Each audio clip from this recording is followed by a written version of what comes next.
Greetings, my people. As they say, greed is the root of all evil, and it knows no bounds. Listen to the story of Chief Omeego, the pant thief who stole the destinies of women through their pants, and how he was made the village scapegoat. In a lush African village, the primary occupation was farming. Unfortunately, most of the farmers were struggling with their crops, and merchants had stopped coming to the village to buy yams. The villagers often gathered to discuss their declining fortune, worry evident on their faces. To appease the gods for a good harvest, they performed traditional dances, hoping for divine intervention. Among the villagers was a man named Omeego. Omeego decided that he wanted to flourish with his yam business, so he sought the help of an evil witch doctor to flourish him in his yam business. To find the witch doctor, he had to go deep into the black forest. Afraid but determined, he entered the evil forest. He saw the frame of a dark creature and approached it. The witch doctor told Omeego that, to be successful, he had to steal women's pants by himself and burn them in a large iron pot, ensuring the pot never stopped burning. This would attach their destinies to his own. Knowing that stealing pants as a man would rouse suspicion, Omeego devised a plan to dress like a woman. He dressed as a woman, complete with a head tie and makeup. Disguised, he began successfully stealing pants, and he would often take it back to the witch doctor, who would put it into a burning pot in the forest.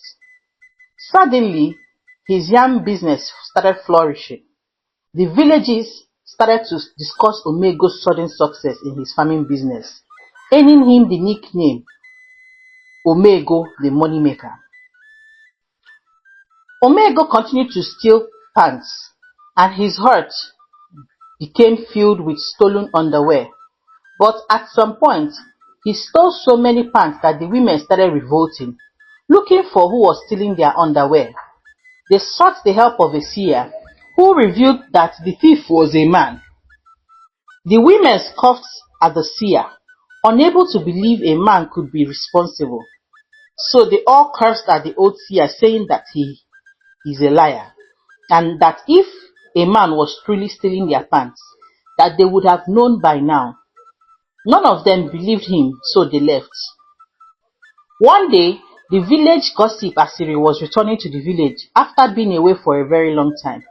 Omeego, on the other hand, was disguised as a woman, bumped into Asiri, causing some pants to fall off his bag.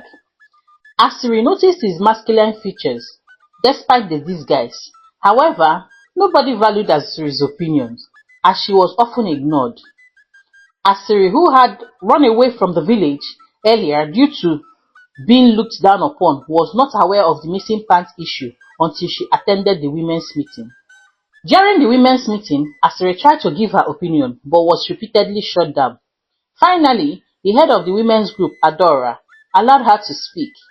Asiri shared her encounter with the mysterious figure carrying pants, describing the person as masculine but dressed in feminine attire. The women were shocked but frustrated, as Asiri couldn't provide a clear description. Angry, they questioned her usefulness if she couldn't remember the face she saw. The head of the women's group, Adora, then suggested using this information as a ruse to catch the thief. She announced to the village that they had a diagram of the pant thief because he had bumped into a woman, and they would show it to the chief the next day. This was a bluff to lure the thief out. Omeego, watching from the corner and terrified of being exposed, decided to steal the non-existent diagram. In the middle of the night, Omeego walked on a lonely path and sneaked into Adora's house. As he searched for the supposed diagram, unbeknownst to Omeego, the women were laying flat outside the hut and hiding from being noticed.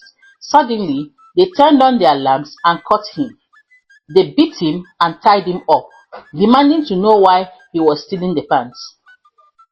Initially, Omeego denied everything, but as the beating continued, he confessed.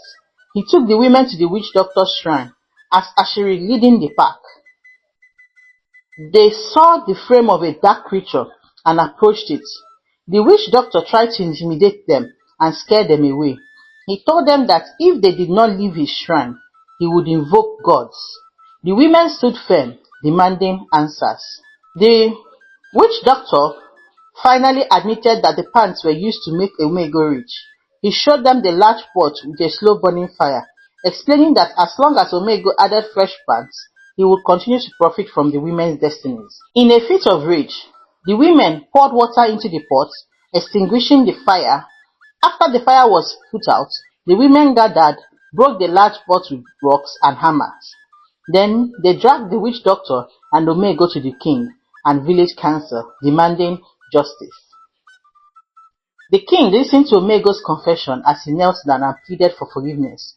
The witch doctor was then made to confess, and he told the king that he was the one that initially put a spell on the land, so it will not be fruitful. His intention was to bring more people to him out of frustration. He then said that when people are prosperous, they do not seek him. They only come to him when they are poor and need help. So his intention was to make the farmers poor.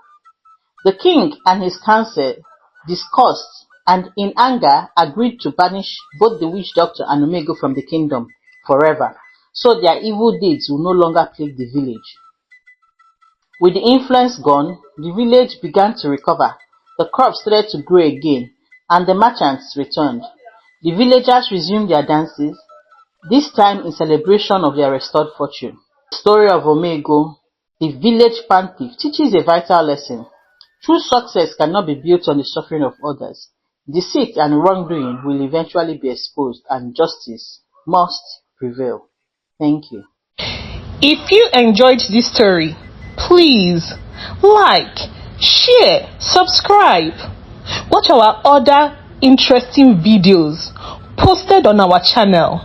We cannot wait to have you as a member of AfricanFolktale TV channel. Thank you so much for your support.